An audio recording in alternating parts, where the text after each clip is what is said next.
بۆ ئەوەی صادق بم لەگەڵتانە، بۆ ئەوەی بتوانم خزمەتێکتان بکەم، بۆ ئەوەی بتوانم ئەو ئەزمونەی کە فێر بووم، ئەو ڕۆشنبیرەی کە فێر بووم، ئەو دیندارەتی کە فێریش بووم بیگەێنمەوە پێتان. من وەکو کتێبێکی کراوە بم لەبەردەستان.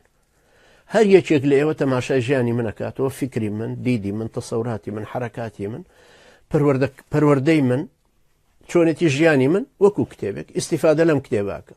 لە ١٠٠ تۆوەری ناگریتەوە، بەڵام ئەوانە وەرەگری کە ئیستیفادەی بۆ خۆت هەیە. کەڵم بۆ خۆت یعنی بۆ خۆت و جەمعەکەت و ئومەتەکەت کە حرەکەتی پێک. بۆیە بە پشتیوانی خوای پەروەردگار ئەوەی تا ئێستا خزمەتم کردوون و هێناومە بە پاچی و سەرڕاستی و بێ خیانەتیش هێناومە لەگەڵتان. من لە ساڵی 1970 بە ڕەسمی بووم بە ئیخوان مسلمین. ئەو کاتە ئیخوان مابوو هێشتا، بە عریزەمدا بووم بە ئیخوان مسلمین.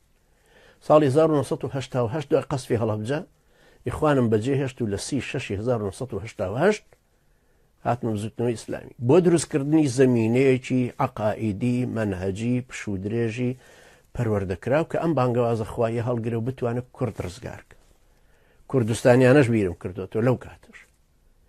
ئەوە دوای 6 مانگی تر ئەکاتە 30 ساڵ ئیشکردن لەسەر ئەم مەنهەجە.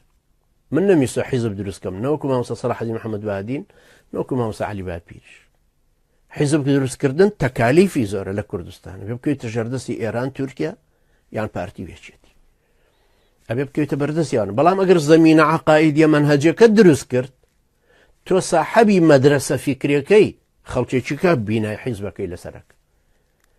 ئەوە چ مشکلە نییە چۆن حیزب دروستەکە و چێ دروستێکە لەسەری و پیرۆزی بێ. مهمە خەڵکێک لەسەر ئەم زەمینە پەروەردەیە عەقائیدیە مەنهەجیە واضح و ڕۆشنەی کە مختصەرەکەی بریتە لەوەی کە بتوانیت لە دوو کەس تێبگەیت، لە ئیبن تەیمیە لە سەید قوتب. لە ئیبن تەیمیە ڕەحمەتی خوای لێ بێت تێبگەیت لە عەقیدە، لە عیبادەت، لە فقهی دەلیل، لە ئوسوڵ، لە چۆنێتی مواجهەی فرقی منحرف کە ڕەدی لە نۆ داوەتەوە، و هەروەها تێبگەیت کە چۆن تەعامل لەگەڵ خەڵکی ترەکەی. لەگەڵ ئەم بەحرەوە ئەم دەریاوانیە گەورەی ئیبن تەیمیە نابینی 5 کەسی تەکفیر کرد.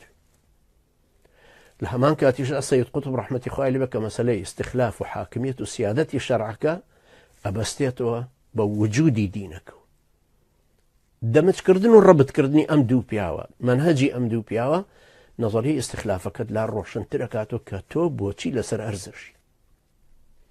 ئەگەر خوای گەورە لێمان قبوڵ کە من ئەمە لەبەر چاوم ڕۆشن بۆ من ئیشم لەسەر ئەمە کردو.